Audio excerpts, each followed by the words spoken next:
Donc, nous entamons un dernier temps fort qui dresse aussi le travail de la chaire d'excellence Normandie pour la paix, cette fois-ci auprès des professionnels du monde juridique et judiciaire.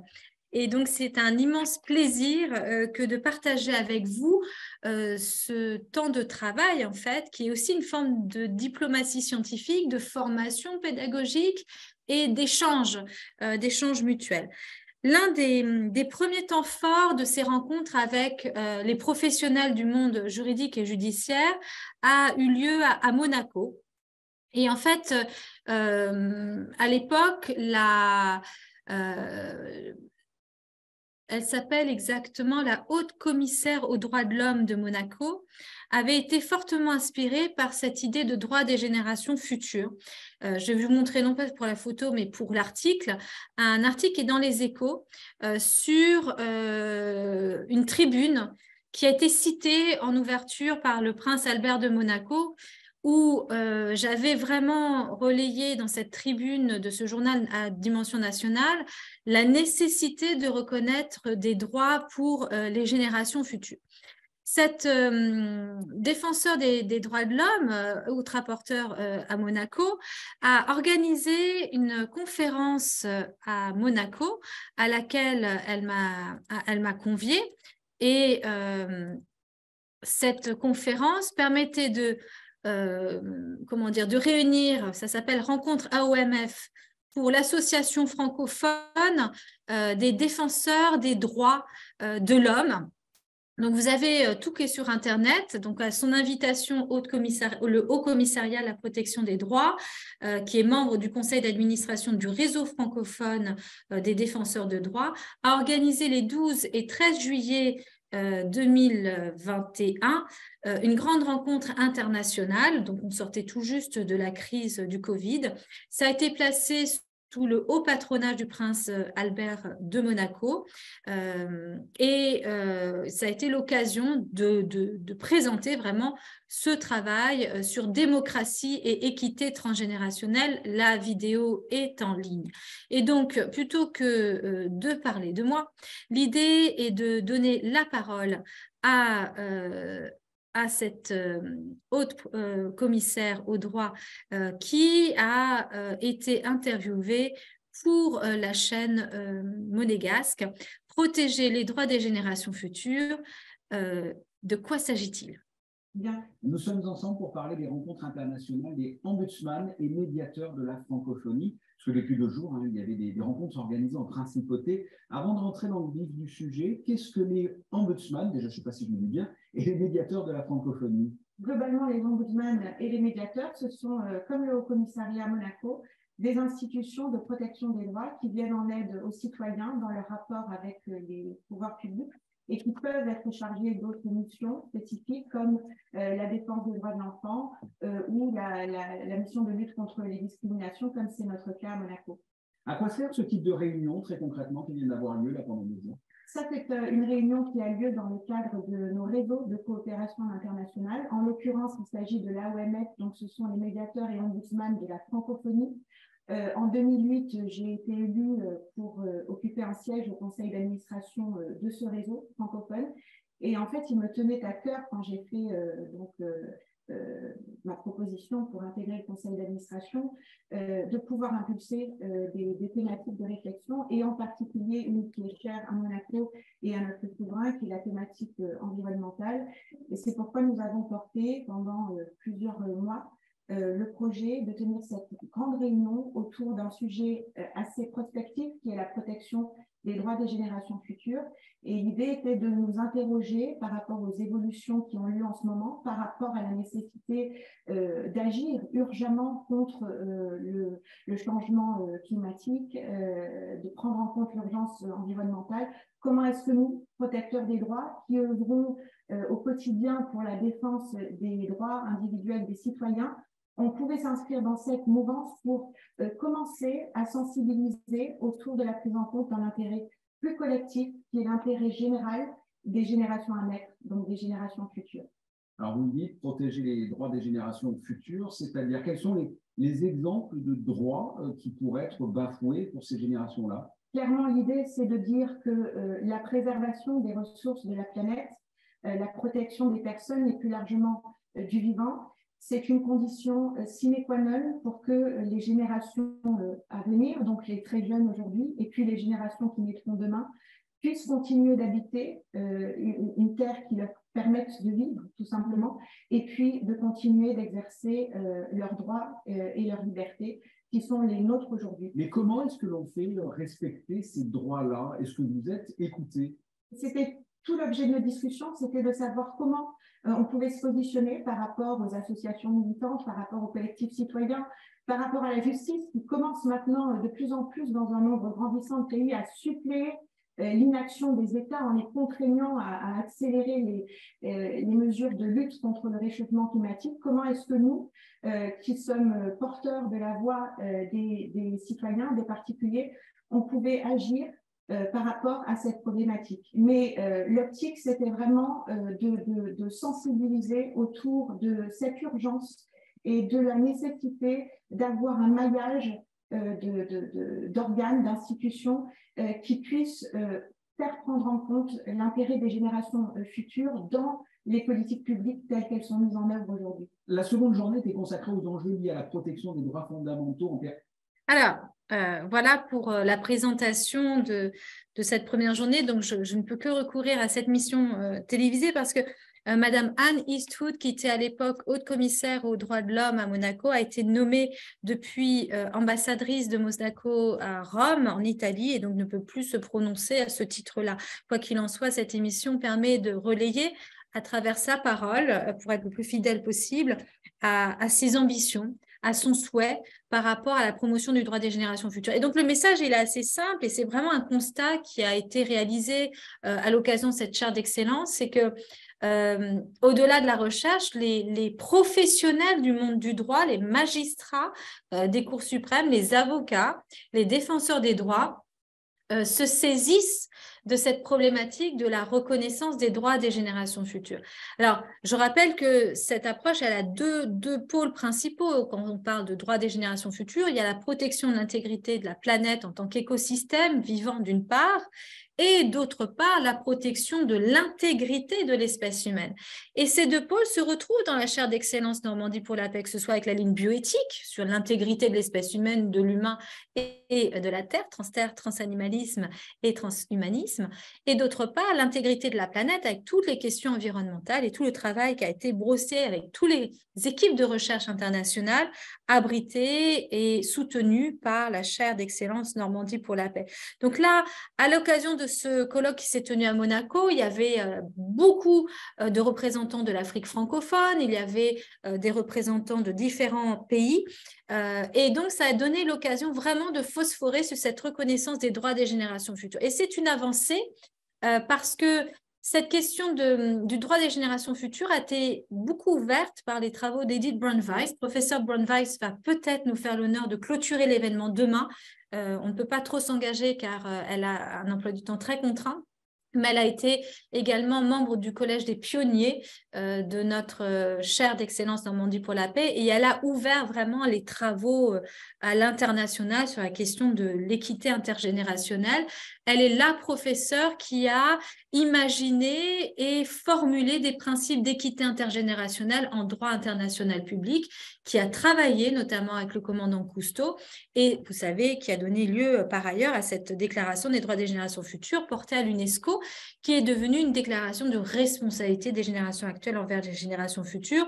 Comme tout projet en avance sur son temps, ça a été modifié en projet de responsabilité et non pas de droit des générations futures. Mais on en est là.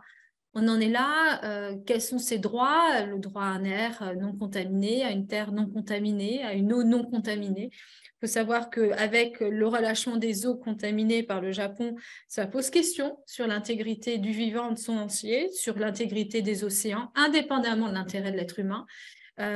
Lorsque l'on sait que certains gravats, des résidus, des déchets sous forme de gravats contaminés du fait de l'exploitation des mines d'uranium ont été vitrifiés, placés sous des routes, notamment en France, c'est le cas. Ça pose question de la contamination durable, la création de déchets ultimes ou de polluants organiques persistants, les perturbateurs endocriniens, les néonicotinoïdes, tous ces produits chimiques durables ou encore le nucléaire, toutes ces thématiques-là pose la question du droit à un environnement sain, propre et durable transgénérationnel. Si on ne colorie pas à l'environnemental les droits fondamentaux et les devoirs fondamentaux, dans ce cas-là, on arrive à la tragédie des droits de l'homme. Et donc, c'est ce message de promotion des droits des générations futures que je relais en parlant aussi de mes voeux. J'appelle en plaidoyer à la reconnaissance d'une démocratie transgénérationnelle, puisque le moment est venu de convier dans les institutions démocratiques une forme de représentation des intérêts des générations futures, car si nos démocraties contemporaines ont à faire avec des enjeux existentiels qui mettent en danger durablement l'avenir, eh bien, on ne peut plus être en démocratie si on autorise l'irréversibilité, si on autorise à terme la tragédie des droits de l'homme. Et c'est donc toute l'œuvre de reconnaissance, de promotion de nouveaux principes. Les deux que j'ai formulés dans ma thèse soutenue en 2008, d'une part, c'est le principe de non-discrimination temporelle. Ce principe de non-discrimination temporelle vise à dire finalement à contrebalancer une injustice temporelle, qui est de dire que ce n'est pas parce que les générations futures n'existent pas qu'elles ne peuvent pas se voir reconnaître des droits. C'est-à-dire cette théorie du sujet de droit est complètement dépassée face à des risques existentiels. Premier principe, le principe de non-discrimination temporelle. On ne peut pas réaliser ni consacrer des abus de pouvoir des générations actuelles envers l'avenir, puisque ce sont aussi des abus de droit, du seul fait qu'on soit arrivés les premiers sur cette planète. Si nos actions emportent des conséquences à échelle de 100 ans, notre responsabilité s'étend aussi loin que nos pouvoirs, 100 ans. Si nos actions s'étendent à une échelle de temps plurimillénaire, 5 milliards d'années, comme c'est le cas avec les déchets nucléaires, eh bien notre responsabilité s'étend à échéance de 5 milliards d'années. Donc, c'est ça qui est complètement nouveau. Et ce droit des générations futures a cette particularité de changer le rapport des droits et du droit avec le temps. Souvent, le droit, on le convie a posteriori pour chercher quel est le responsable de telle action et aller le condamner pour remettre un peu un équilibre au statu quo ante, dit-on. Mais quand on parle du droit des générations futures, on n'a pas le droit d'être en tas. Il faut qu'on anticipe le risque de catastrophe pour qu'elle ne survienne pas. Si la catastrophe a lieu, et c'est le cas avec le nucléaire, le Fukushima est une catastrophe continuelle, perpétuelle, je dirais, eh bien, le droit des générations futures ne sert plus à grand-chose et c'est le droit de toute génération, de toutes espèces et de toute nation qui est mise en danger par ces contaminations. Alors, il y a souvent une illusion de dilution de cette contamination, sauf que entre devoir prouver que ce n'est pas dangereux et avoir le droit à être respecté dans son intégrité, il y a une différence. Alors, pour cette déclaration de Monaco, ça a été un temps fort parce que suite aux travaux du professeur Braunweiss, en anglais essentiellement, même si ça a été traduit en français, il y a déjà une fédération d'une communauté d'ombudsman anglophones autour du droit des générations futures. Donc, Sander Fulop en fait partie, a été le premier ombudsman en Hongrie des droits des générations futures. Actuellement, il y a un cabinet à Wales qui est un ombudsman des générations futures. Marion Brosseau et Élise Jacob, qui font partie de ce cabinet, auront l'occasion prochainement de participer à un autre événement que nous organiserons et que nous annoncerons demain. Et donc, on voit bien qu'il y a un réseau anglophone, notamment, et professeur Braunweiss, le juge Veeramantri. Demain, vous verrez l'un de ses disciples, son fils intellectuel, Neshan, le juge Veeramantri, qui est aussi l'un des grands pionniers du droit des générations futures en tant que juge à la Cour internationale de justice. Donc, on voit que tout est lié. Le puzzle des défenseurs des droits des générations futures est en train de se former. Et cette déclaration et ce temps fort à Monaco, il a été important parce que ça a permis de montrer que oui, le réseau francophone, lui également, se mettait en lice pour la préservation de la planète, pour la préservation des droits des générations futures. Vous voyez le thème de la conférence, protéger les droits des générations futures, quel rôle pour les ombudsman. Et ça a été vraiment une première étape d'évolution pour cela. Excusez-moi.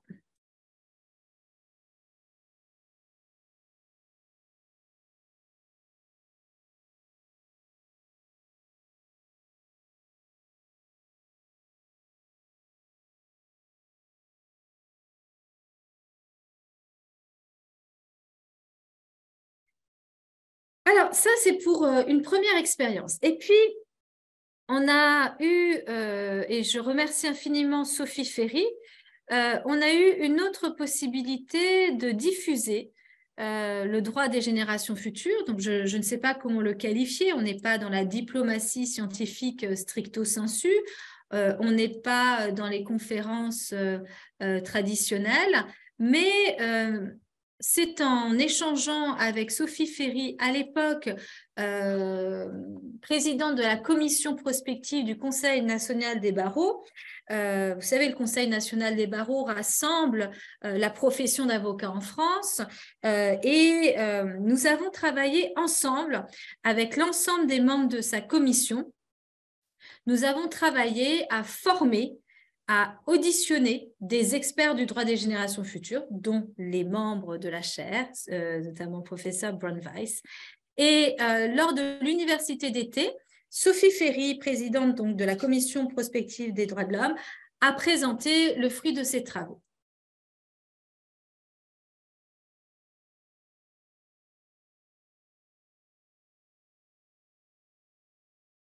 Bonjour à toutes et tous, merci de votre attention, merci d'être présents aujourd'hui. Un grand merci à Émile Gaillard d'avoir organisé notre intervention et il me revient de vous exposer les travaux que mène la Commission prospective et innovation du Conseil national des barreaux en partenariat avec la chaire Normandie pour la paix. Tout d'abord, un grand regret de pouvoir être présente physiquement avec vous, d'autant que j'ai commencé mes études à l'Université de Caen, particulièrement cher à mon cœur. Sur le Conseil national des barreaux, Émilie, tu as commencé à parler de notre belle institution, qui est une institution représentative de la profession et des 71 000 avocats de France. C'est un rôle d'interlocuteur auprès de la profession, auprès des pouvoirs publics, et ce sur le plan national et international.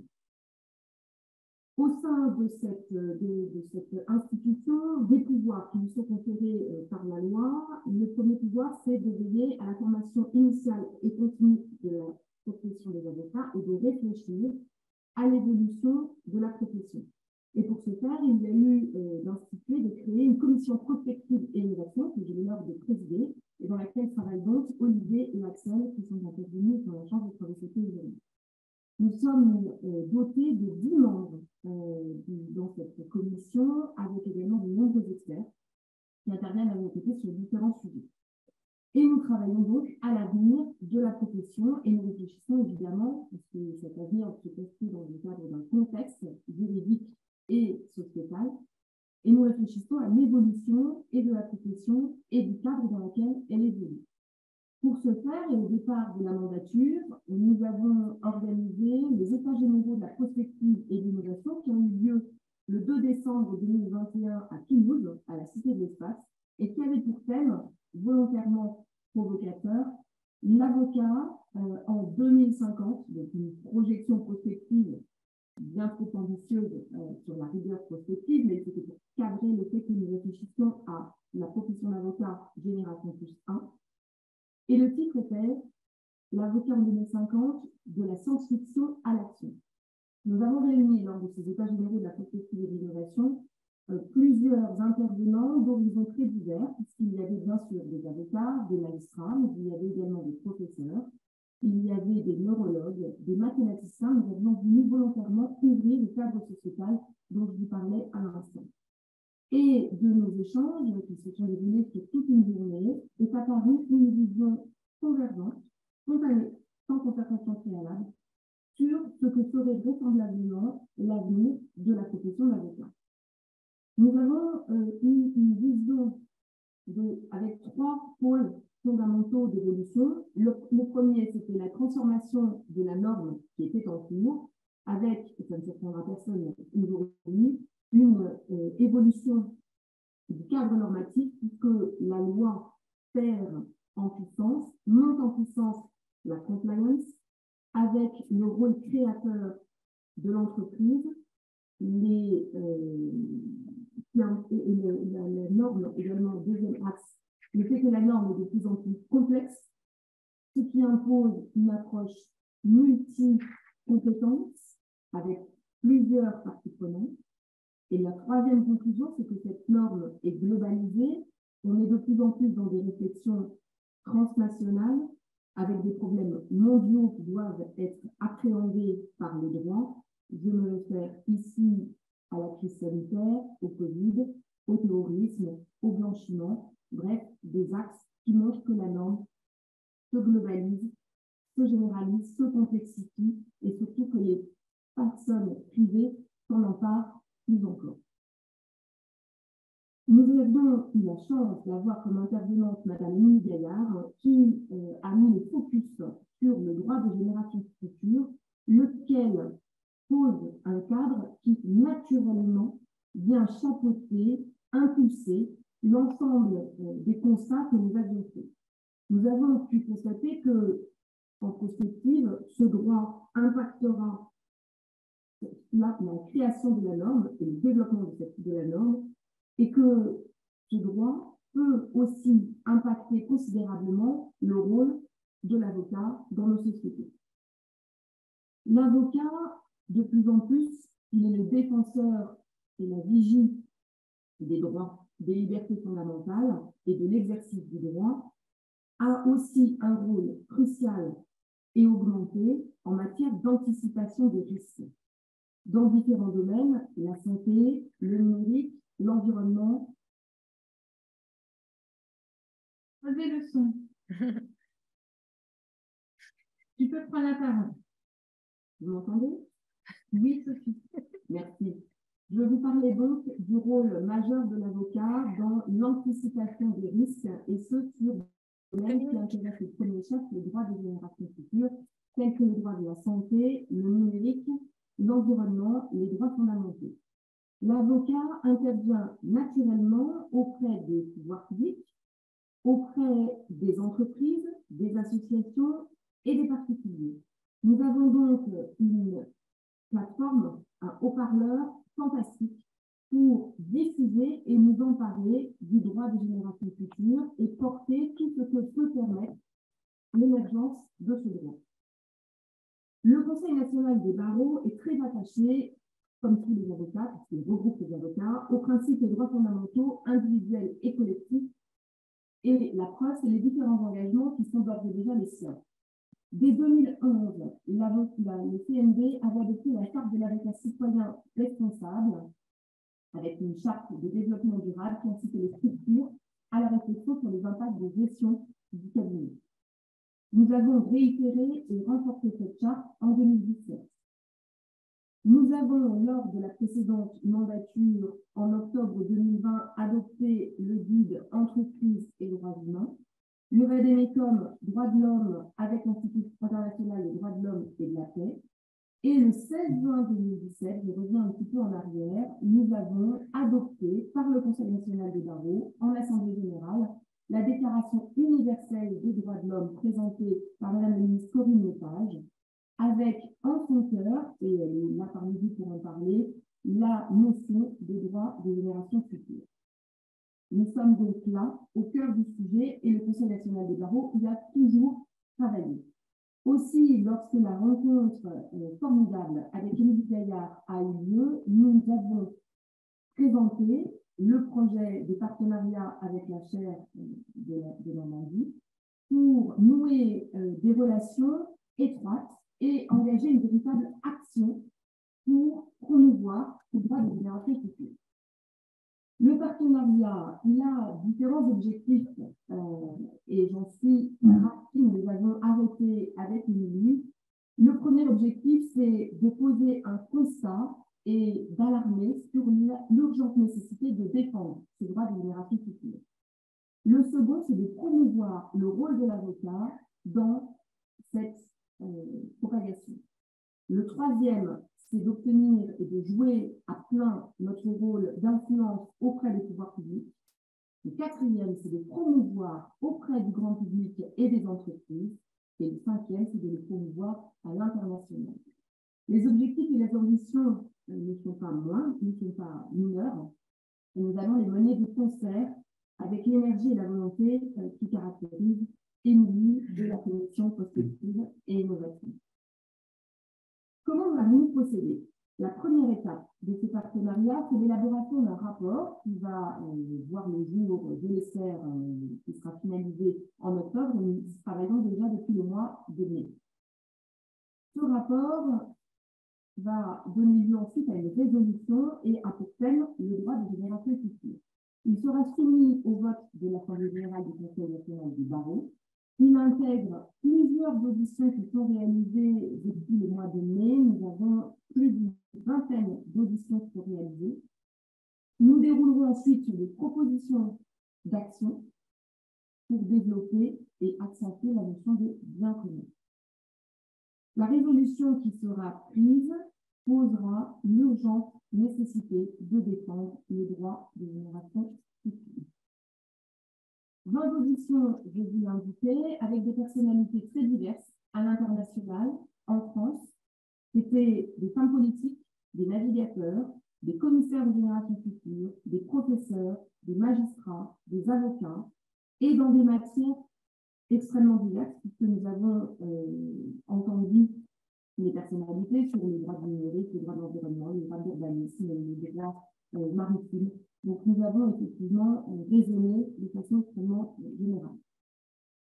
Nous avons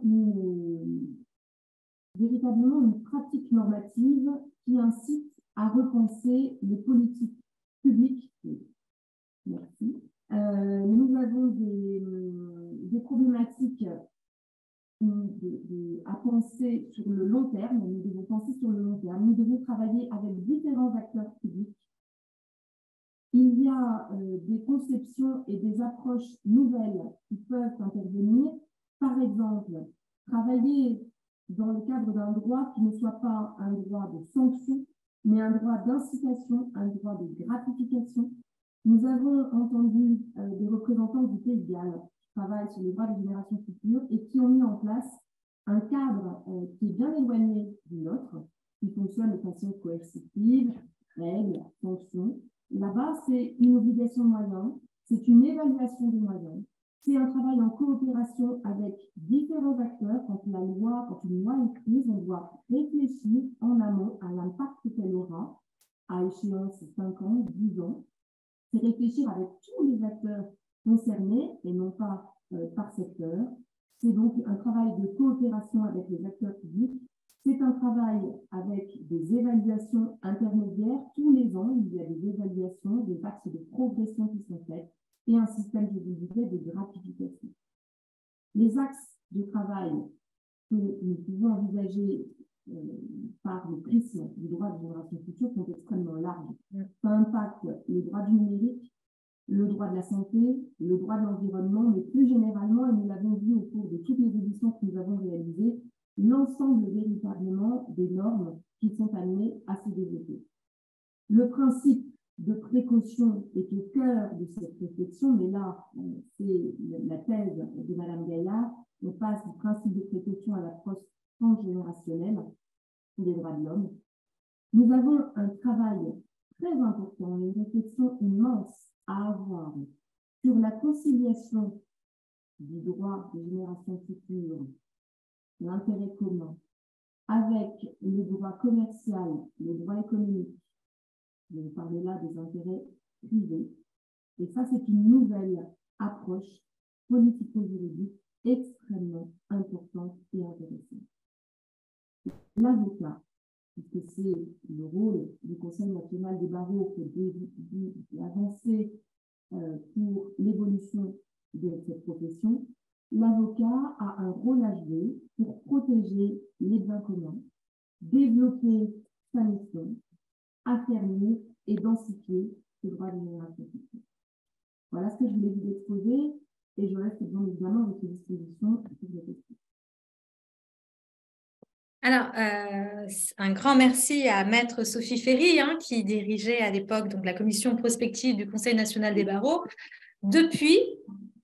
Oh, regarde, c'est Grégory là-dedans. Attendez, excusez-moi, il y a quelque chose qui doit s'arrêter. Excusez-moi, il y a eu un petit problème de communication. Et donc, depuis ce travail qui a été présenté l'année dernière par Sophie Ferry, le Conseil national des barreaux a non seulement, on a rédigé ensemble, ça a été, si vous l'avez bien compris, ça a été plus de 20 heures, attendez, plus de 20 auditions avec des profils très différents, avec notamment des navigateurs Roland Jourdain, hein, qui est à la tête d'un fonds de dotation avec Sophie Vercelletto pour encourager les initiatives prises par l'homme et pour la planète, des initiatives positives. Et donc, depuis l'université d'été, vous voyez sur le site internet du Conseil national des barreaux, le CNB propose de promouvoir les droits des générations futures auprès de la société civile. La commission prospective a donc présenté lors de la dernière assemblée générale du Conseil national des barreaux son rapport. Donc, la chaire Normandie pour la paix a travaillé avec eux la résolution portant sur la promotion du rôle de l'avocat dans le droit des générations futures. Et donc, ce rapport est en ligne. Ce qui était passionnant, c'était vraiment d'accompagner les avocats, et ça a été vraiment mon rôle, dans cette prise de conscience de ce qu'était le droit des générations futures. Et ensuite, en partenariat, ensemble, nous avons identifié une liste de personnalités du monde des avocats, des spécialistes et des non-spécialistes du droit des générations futures. Et au gré des auditions, les membres de la commission prospective ont vraiment acquis une culture générale là-dessus, au point d'adopter ce rapport. Et l'une des dernières actualités sur ce sujet, c'est qu'actuellement, le Conseil constitutionnel français est saisi d'une question prioritaire de constitutionnalité précisément sur le droit des générations futures et sa constitutionnalité par rapport à la charte de l'environnement. Donc là, dans quelques jours, nous aurons, nous l'espérons, une progression historique en France avec la reconnaissance de ce droit des générations futures par le Conseil constitutionnel, reconnaissance pour lesquelles je pense que toutes les graines juridiques sont présentes dans notre charte de l'environnement.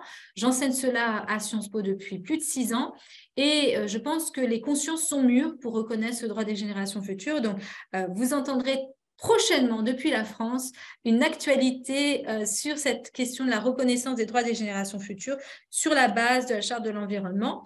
Et si cela n'est pas reconnu, il faudra bien voir les arguments juridiques parce que actuellement, tous les ingrédients de cette approche transgénérationnelle des droits sont réunis dans la charte de l'environnement. C'est ce que je disais dès 2011 en Hongrie, lorsque la Hongrie, Sander Fulop, ombudsman des générations futures, a organisé une grande conférence internationale sur l'intégration du droit à un environnement sain dans la constitution hongroise.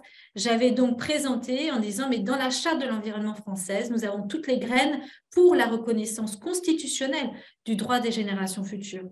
À l'époque, cela apparaissait de manière prospective, mais cette charte, elle existe depuis 2004-2005, adoptée par les lois constitutionnelles de 2005. Vous savez, on dit elle est rédigée en 2004, mais intégrée dans le bloc de constitutionnalité par les lois constitutionnelles de 2005. Eh bien là, nous sommes en 2023.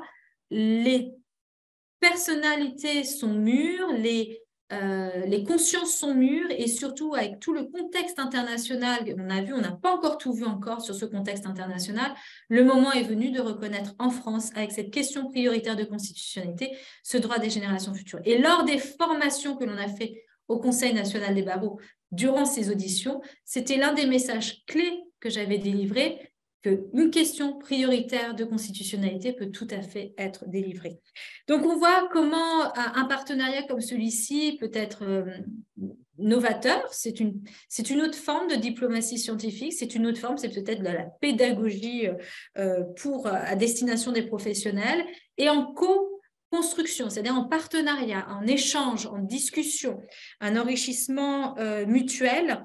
Et je rappelle qu'elle l'a bien dit Sophie Ferry, juste avant, quelques années avant, sous la propulsion de Corinne Lepage, avait adopté une résolution reconnaissant les droits et devoirs de l'humanité. Donc, un autre projet auquel j'avais participé sous l'égide de Corinne Lepage. Et donc, je vois que nous a rejoint à présent en ligne Soledad Munoz. Je vais me permettre de la présenter, mais je pense qu'elle faudra aussi actualiser son titre professionnel, donc je la laisserai se présenter. C'est un immense honneur que de recevoir Soledad Munoz, qui vient tout juste, je ne sais pas exactement où est-ce qu'elle est dans son terme, donc je ne sais même pas comment la présenter, mais qui vient de terminer ou qui est sur le point de terminer son mandat en tant que rapporteur spécial des droits de l'homme de la seconde génération, droits économiques, sociaux, culturels et environnementaux auprès de la Commission interaméricaine des droits de l'homme, pas plus tard qu'au mois de juillet, c'est-à-dire il y a 2 mois. Nous travaillons en ligne main dans la main, puisque Madame Munoz, Soledad Munoz, a organisé un événement incroyable, spécifiquement aussi sur le droit des générations futures. Je n'en dis pas plus. Soledad, bienvenue. Merci infiniment d'être avec nous. Je suis très, très heureuse de vous accueillir. Alors, il y a l'interprétation en anglais, français et espagnol. Merci. Vous pouvez parler dans la langue que vous souhaitez. Très bien, mais laissez-moi dire bonjour ou bon après-midi pour vous. Je ne sais pas, je suis à Washington maintenant. Bonjour et merci beaucoup pour l'occasion de partager avec vous dans cet extraordinaire événement. Et laissez-moi aussi féliciter beaucoup le travail que vous faites. Émilie et la sœur, c'est vraiment nécessaire pour promouvoir et protéger les droits des générations futures. Mais maintenant, je préfère parler en espagnol en profitant que vous avez l'interprétation. Alors, je vais faire les suites à l'espagnol. Pour vous dire que c'est un grand privilège pour moi que de pouvoir vous accompagner à 2 jours, c'est vrai, d'avoir fini mon mandat en tant que première rapporteuse spéciale sur les droits économiques, culturels et environnementaux de la Commission interaméricaine de droits humains.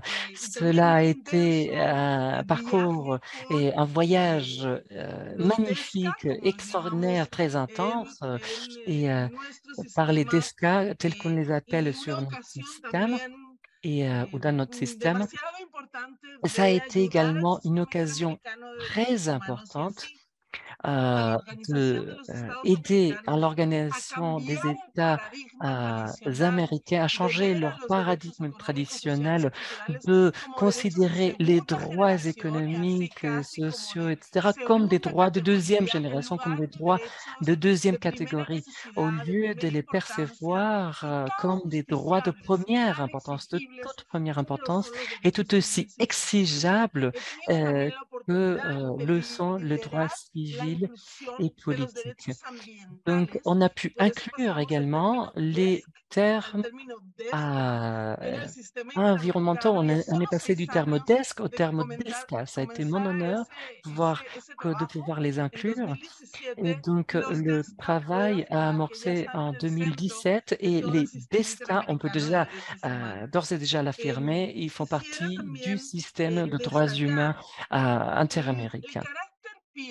Je tenais également à souligner le caractère pionnier du droit humain latino-américain dans la protection et la reconnaissance des droits économiques, sociaux, culturels et très spécialement environnementaux. Très récemment, les Nations Unies, à travers des résolutions du Conseil des droits humains de l'Assemblée générale, a reconnu que le droit à un environnement sain est un droit humain. Toutefois, le système interaméricain le fait de longue date. En 1968, le système avait adopté un protocole, le protocole de Saint-Salvateur sur ce type de droit qui était additionnel et à l'acte fondationnel. Dans l'article numéro 11, avait reconnu le droit à un environnement sain comme un droit humain fondamental. La Cour interaméricaine en droit des humains avait fait de même, justement en 2017, quand on avait créé le réseau DESCA que je viens de citer. Dans son opinion consultive numéro 23, elle avait approuvé cela à la lumière de la jurisprudence latino-américaine. Également, nous avons un traité unique dans son genre dans le scénario international. Cela vient de la CEPAL, de la Conférence économique pour l'Amérique latine et les Caraïbes des Nations Unies. C'est L'accord des stations, c'est un traité qui reconnaît et protège de façon spécifique les 10 droits d'accès. Accès à la justice environnementale, accès à l'information environnementale, l'accès à la participation effective en matière environnementale et la défense des personnes qui sont défendeuses de la nature et des territoires. Il s'agit d'un droit fondamental dans la région des Amériques. Donc, pour les Amériques ne sont pas uniquement, n'est pas uniquement la région la plus inégale, la plus inégalitaire de la planète, mais aussi la plus dangereuse pour défendre l'environnement. Et toutefois, ou c'est pour cela plutôt que les droits environnementaux ont été au cœur de nos débats, au cœur de nos travaux. Et autour du protocole de Saint-Salvador, il y a un groupe, il y a toute une équipe de personnes expertes pour faire un suivi, pour créer et utiliser un système très novateur d'indicateurs et pour mesurer les progrès en matière des droits humains. Et donc, qu'est-ce qu'on a fait depuis le réseau DESCA? Eh bien, nous avons développé le contenu des droits environnementaux en rapport également avec un autre axe, ce sont les entreprises et les droits humains. Sur notre rapport de l'année 2019, pour la première fois dans l'histoire du système, on a abordé comment les entreprises, les sociétés et les États ont une responsabilité légale très claire pour développer des actions pour faire face au changement climatique.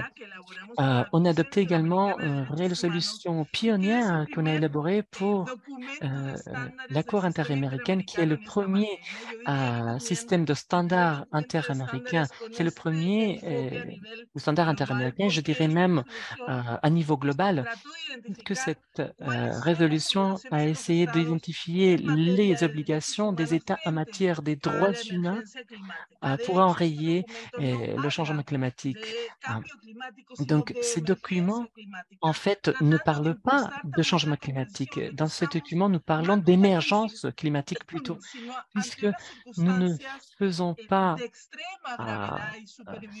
face à une crise, mais à une situation véritable d'émergence, d'extrême gravité qui porte atteinte aux personnes, aux droits de la nature et aux générations futures. Et c'est là où on introduit pour la première fois la question des droits des générations futures. Je suis très fier d'avoir été signataire du document des principes de Maastricht sur les droits des générations futures. Sans doute que le système interaméricain a beaucoup de potentiel pour travailler sur ces thématiques. On a fait une demande devant devant la Cour interaméricaine de droits humains pour développer des standards vis-à-vis du contenu des obligations des États quant à l'émergence climatique. Je pense qu'il y a un grand espace pour avoir une incidence. On a demandé une opinion consultative et on va travailler avec Toned et Emily dans ce sens, puisqu'il y a également d'autres processus en cours devant la Cour internationale des droits de la mer, la Cour internationale de justice, avec la demande posée par Vanuatu. Donc, ce sont des espaces où il faut effectuer une incidence, où il y a des opportunités pour que les droits des générations futures soient à la place qu'ils méritent sur le plan international. L'émergence climatique ne connaît pas de frontières, donc cela ne peut rester une thématique uniquement nationale. Cela doit être une thématique internationale marquée par la coopération et la solidarité internationale. Si tu me permets, et je parlerai brièvement de cet événement que l'on a partagé avec toi, où j'ai pu écouter une présentation extraordinaire de ton travail sur les générations futures. Cet événement a été très marquant. C'était vers la fin de mon mandat et j'ai voulu amener au cœur du système interaméricain et on a pu compter sur la participation de nombreux ambassadeurs et ambassadrices représentant toute la région. Nous avons servi 35 États dans la région, depuis l'Argentine jusqu'au Canada, jusqu'en Alaska. Et cet événement, ça a rendu hommage aux communautés qui, en première ligne, sont impactées par le changement climatique et très spécialement aux peuples autochtones. Nous avons eu l'opportunité de compter sur des personnes, sur les leaders hommes et femmes qui sont venus depuis l'Alaska, qui sont venus ici à Washington, à la ville de Washington. En tant que rapporteur spécial, j'ai pu lidérer une visite à ces communautés et territoires sur Alaska, sur le Louisiana. Et donc, on a pu constater qu'il y a une émergence, une véritable émergence. Ils n'ont plus de territoire, ils n'ont plus de récolte, ils n'ont plus moyen de pêcher de façon traditionnelle et donc mettant en risque et péril leur génération future à cause de l'abandon, à cause de leur origine autochtone, de leur pauvreté, de tous les patrons de discrimination qui existent contre eux. J'ai visité également le Brésil et j'ai pu constater également dans ces grands pays comment l'émergence climatique a un impact différentiel sur les populations les plus vulnérables. J'ai pu également constater le racisme environnemental qui est un fait qui doit être fortement combattu. Fort de ces expériences en tant que rapporteuse, j'ai une sorte de héritage, témoignage que je vais essayer de réinvestir dans de nouvelles initiatives.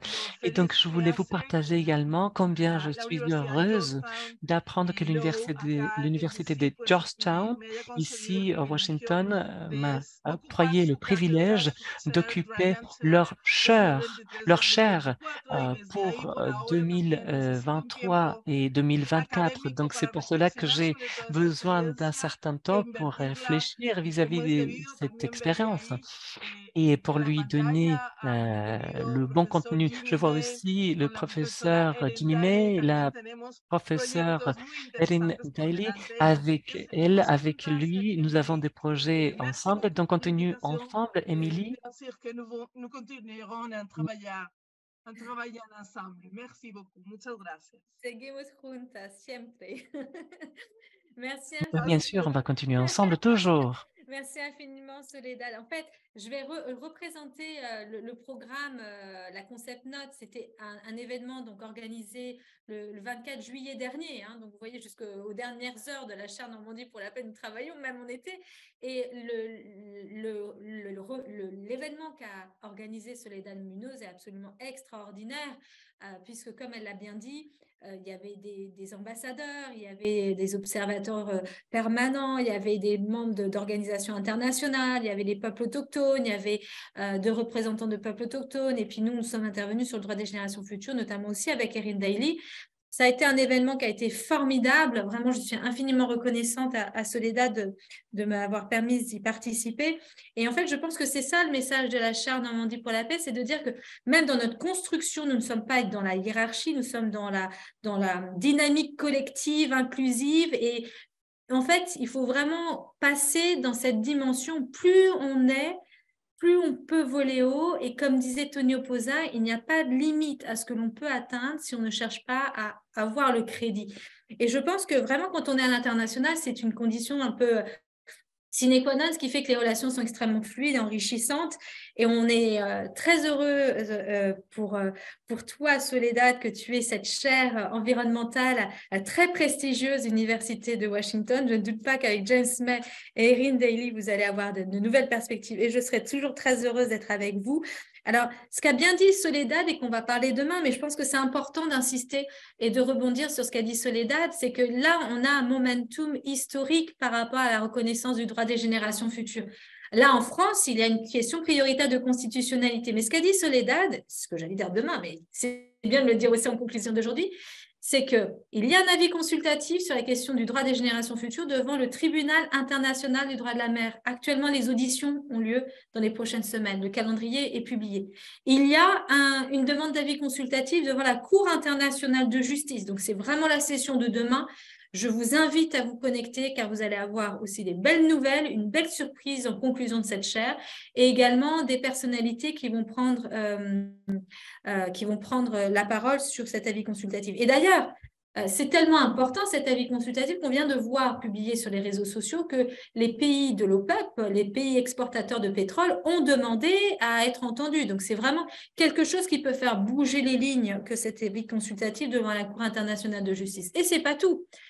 Comme l'a dit Soledad, actuellement devant la Commission interaméricaine des droits de l'homme, et on les a rencontrés lors de notre événement diplomatique en juin, des missions permanentes, notamment de la Colombie et du Chili, travaillent pour saisir la Commission interaméricaine des droits de l'homme, la Cour interaméricaine des droits de l'homme, pour un avis consultatif aussi sur les droits de l'homme et la justice climatique. Donc, on est à momentum. Et ce qu'on dira encore demain, c'est qu'il y a le sommet de l'avenir qui se tiendra l'année prochaine sous l'égide du secrétaire général des Nations Unies. Et avant, le programme Harmony with Nature va tenir une assemblée de la Terre. Donc, il y a comme une sorte d'accélération de la mobilisation des instruments juridiques, de l'universel au droit international des droits de l'homme, droit régional international des droits de l'homme, au droit national, droit constitutionnel. Enfin, je pense que de toute l'histoire du droit, rarement on s'est trouvé dans une situation que je qualifie d'autres d'internormativité juridique.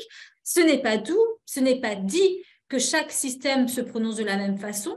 Il pourrait y avoir une élévation de la complexité juridique, mais il faut savoir qu'il y a aussi des marges d'interprétation, puis il y a des systèmes qui ont leur propre rôle. Par exemple, Soledad, peut-être que tu peux expliquer la différence pour des personnes qui ne connaissent pas entre le système européen des droits de l'homme, qui a une approche peut-être plus libérale des droits, que le système interaméricain des droits. Juste pour expliquer que ce qui va être valable devant le système interaméricain ne le sera peut-être pas en Europe. Donc, il y a aussi des marges d'évolution qui peuvent être des marges d'évolution différentes. C'est une question pour moi? Oui. Ah, très bien. Je vais parler en espagnol maintenant. Oui. Oui, tout à fait, tout à fait. C'est très intéressant que d'établir cette comparaison entre le système interaméricain et le système européen. J'ai travaillé également sur le système européen. J'avais fait des travaux dans mes études de doctorat. J'avais comparé au niveau des procédures les deux systèmes. Donc, avec le temps et fort des dernières expériences, je dirais qu'il y a des comparaisons très importantes et intéressantes à faire de façon substantielle. J'aime beaucoup le concept que tu utilises de l'internormativité juridique. C'est une question également d'interagir, d'interaction entre les systèmes régionaux, universels et ce qu'on appelle sur notre région le contrôle de la conventionnalité. Comment les organes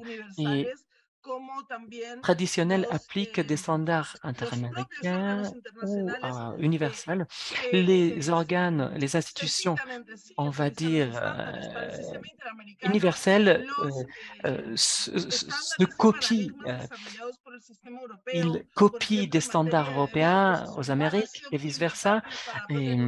Par exemple, certains standards européens ont été très importants pour la construction interaméricaine. Et pour le système européen, aussi, nos standards en matière de déplacement forcé ou disparition forcée et lutte contre la torture, etc., ça a été bon et important également pour l'Europe. Je me rappelle des cas de la Turquie où le tribunal, la Cour européenne, se réfère à la jurisprudence de la Cour interaméricaine, par exemple le cas iconique Velázquez-Rodríguez. Et donc, il y a quand même une différence substantielle à ce niveau-là. Le cadre juridique application du système de la Cour européenne des droits humains qui est très clair. Il a une ampleur très différente vis-à-vis de notre système DESCA, le système de protection de l'environnement. La Convention européenne des droits humains en tant que telle n'a pas une reconnaissance pour les DESCA. C'est un traité, on va dire, de droits civils et politiques. C'est la charte sociale européenne qui fait le suivi, qui fait le contrôle, dont fait le contrôle le Conseil social européen. Donc, la Cour européenne a été très intelligente en faisant avancer par herméneutique et par interprétation vis-à-vis de la protection des droits environnementaux, depuis le fameux cas López Ostra versus l'Espagne. Et c'est vrai que le système interaméricain a davantage de possibilités, disons, à travers la Commission et à travers la Cour, de développer cette protection des droits environnementaux telle que l'on a vu, lors des dernières années. Le système interaméricain est caractérisé par son ouverture vis-à-vis de la juridiction, vis-à-vis des compétences, vis-à-vis des use standing, vis-à-vis des organes de protection. Le système européen, depuis le protocole 11, n'a qu'une seule cour. Le système interaméricain a deux organes, la Commission et la Cour. Et donc, cette différence vis-à-vis de nos systèmes est très importante, puisque pas tous les États, pas tous les 35 États de l'OEA ont ratifié le pacte de Saint-Joseph. Donc, les États qui n'ont pas ratifié le pacte de Saint-Joseph ne sauraient pas être évalués. Hélas, ou heureusement, on va dire, plutôt, la Commission a des compétences pour le faire. Donc, cela ouvre la porte bien plus grande au sein du système interaméricain. Et dans le système européen, il n'y a que les victimes ou des représentants des victimes qui peuvent saisir les tribunaux, qui peuvent saisir la Cour. Aux Amériques, peu importe qui peut saisir la Cour, il y a une grande différence là également, mais à un niveau substantiel, et il y a des différences également. Dans le cadre juridique interaméricain, les traités et les accords qui peuvent être susceptibles d'application sont beaucoup plus larges. Le cadre interaméricain est vraiment beaucoup plus large et beaucoup plus fascinant, on va dire. Il y a la Convention interaméricaine qui date de 1969. La Convention européenne, c'est de 1950. Non, pardon. Si, du 69. C'est le pacte de Saint-Joseph de Costa Rica. Et là, on a déjà l'article 26 qui reconnaît les droits économiques, sociaux et culturels. Et la Cour a interprété que cet article-là, l'article 26, qui fait référence au développement progressif des DESC, fait en sorte que ces droits soient justiciables devant la Cour et devant la Commission depuis la sentence Lagos del Campo versus Perru de 2017. Et également, il a considéré que les droits environnementaux, même s'ils ne sont pas énoncés de façon explicite, relèvent de sa compétence contentieuse. Donc, notre terre, la carotte contre l'Argentine, la Cour a déjà condamné l'Argentine pour violation au droit à un environnement sain. Et donc, moi, en tant que rapporteuse, je participais à deux audiences devant la Cour en représentant la Commission. Et moi, j'ai beaucoup d'espoir qu'il puisse générer beaucoup de nouveaux standards. Et Tahiti Omelani versus l'Équateur sur les droits des peuples autochtones en isolement volontaire et le cas La Roya versus le Pérou vis-à-vis de la pollution environnementale qui fait en sorte que dans leur communauté, il y a une énorme mortalité et une énorme taux des maladies. Donc, les cas qui arrivent au système et par des moyens des litiges stratégiques ouvrent de nouvelles perspectives. C'est le cas aussi en Europe, puisque la Cour devient de plus en plus novatrice, mais le système interaméricain un système qui compte des possibilités, des standards vraiment d'avant-garde. La résolution 3 et 2021 parlait de l'émergence climatique. Après, il y en a eu pendant la pandémie. On a publié des rapports sur les maladies non transmissibles et d'autres sujets qui n'est pas si bien compris. Enfin, dans son rapport avec les droits humains, mais si je vous dis que 80% des morts aux Amériques viennent des maladies non transmissibles comme le cancer, comme le diabète, comme l'hypertension artérielle. Donc, vous voyez comment le système interaméricain est très large et différent du système européen. Il y a le régime des réparations également. Les réparations au sein du système européen, des fois, restent sur ce qu'on appelle équitable, je pense, n'est-ce pas? Satisfaction équitable, voilà. Et par contre, dans le système interaméricain, on cherche la restitution intégrale, in integrum. Donc, ça a donné lieu à des réparations inédites, extraordinaires vis-à-vis du droit international des droits humains. Et donc, voilà tout. J'espère avoir répondu à ta question, qui était une question fascinante. Et je suis à disposition pour parler autant que tu veux vis-à-vis de ce système. Magnifique réponse, plus que très complète sur l'approche comparative. Et on voit bien que vous avez répondu avec beaucoup de passion, mais je pense que c'est ça qui fait vraiment comment dire, la passion qu'on a pour le droit, elle est d'autant plus nourrie lorsqu'on est sur un sujet aussi beau que la question de la paix avec la terre, la promotion du droit des générations futures dans un contexte d'interculturalité, de respect d'autres nationalités, d'autres cultures, mais aussi des peuples autochtones. Et Soledad a fait un travail absolument magnifique en tant que rapporteur spécial des droits de l'homme de la seconde génération auprès du système interaméricain des droits de l'homme. C'est absolument formidable. C'est un immense honneur que de pouvoir l'avoir ici et nous répondre et nous éclairer ainsi sur ce système comparatif. Donc, on va encore plus entendre parler du droit des générations futures dans les prochaines années.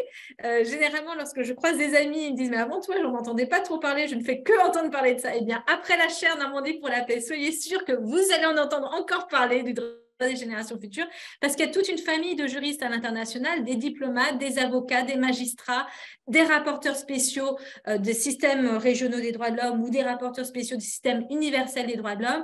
Il y a une mutation, une rencontre, une métamorphose des droits de l'homme. On parle même de droits fondamentaux, parce que même l'expression droit de l'homme est inadéquate, parce qu'on est, avec le droit des générations futures, on est dans un droit transspatial, transtemporel, et transespèces, puisqu'il n'y a pas de droit des générations futures sans droit à l'intégrité des autres espèces et de la Terre, et inversement, ce ne sont pas les mêmes temporalités, ce ne sont pas les mêmes entités, et tout ça forme système. Merci infiniment, Soledad. C'était une magnifique présentation, et on est très, très heureuse, et bravo pour la chaire droit de l'environnement, et à bientôt. Tous nos voeux de bonnes poursuites, et à bientôt, j'espère, à Washington. Merci infiniment, Soledad.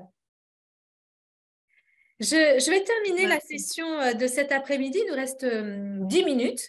Je vais présenter rapidement l'ouvrage Legal Actions for Future Generations, puisque tous les thèmes que l'on a abordés étaient déjà le fruit de la première publication dans le cadre de la collection Chaire Normandie pour la paix. Et j'avais fait le choix de publier en anglais le premier ouvrage, précisément parce que nous souhaitions diffuser le plus largement possible ce savoir sur le droit des générations futures. Alors, excusez-moi de présenter l'ouvrage sur le site internet donc de l'éditeur, mais c'est Peter Lang. La première collection, nous l'avons ouverte chez Peter Lang, et nous avons décidé de basculer chez Marais Martin.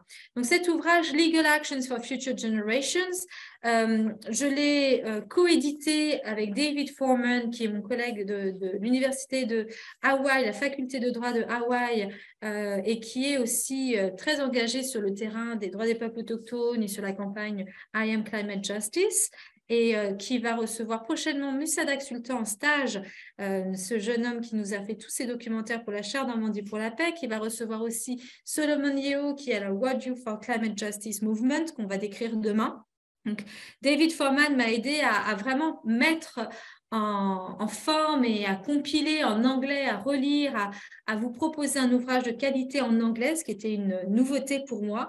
Et ce sont les actes d'un colloque que j'ai organisé ici à Caen, au Crédit Agricole, Agir en justice au nom des générations futures, ouvert par Mireille Delmas-Marty, suivi de professeur Edith Brown-Weiss et du professeur Nicholas Robinson, qui ouvre dans une première partie les explorations théoriques pour appliquer l'équité intergénérationnelle. Donc, c'est tout simplement le collège des pionniers de la chaire d'excellence Normandie pour la paix. Et ensuite, des grands thèmes sur les risques existentiels, à savoir la question de l'industrie nucléaire et les droits des générations futures. Aline Ware, que vous entendrez demain en ligne, qui a été récipiendaire du Livelihood Award, Right Livelihood Award, qui est un peu le prix alternatif, prix Nobel alternatif de la paix, qui a parlé des armes nucléaires et la question du droit de l'avenir. Jean-Marie Collin, qui a parlé du traité d'interdiction des armes nucléaires, qui est devenu du droit international, droit applicable. Frédéric Lemarchand, qui parle... En tant que sociologue, il relaie magnifiquement bien la pensée du philosophe Günther Anders sur la question de la responsabilité envers les générations futures, l'aberration de l'arme nucléaire et le fait que tout État totalement puissant parce qu'il a l'arme nucléaire est dans le même temps un État totalement impuissant du fait de sa totale puissance. Et c'est ce que l'on explore aujourd'hui avec la guerre en Ukraine. Ensuite, nous avons, et je tenais à part cette approche transdisciplinaire avec Martin Walter et Andreas Niedecker, la question des effets biologiques, du point de vue du physicien nucléaire, du point de vue du biologiste, la question des effets génétiques transgénérationnels en cas de radiation. Car vous savez que lorsque un être vivant, quel qu'il soit, animal, végétal, est exposé à des rayonnements ionisants, il y a donc une perturbation de l'expression des gènes et il peut y avoir une cassure de l'ADN. Et lorsqu'il y a une cassure de l'ADN, cela se renforce de génération en génération et crée des mutations.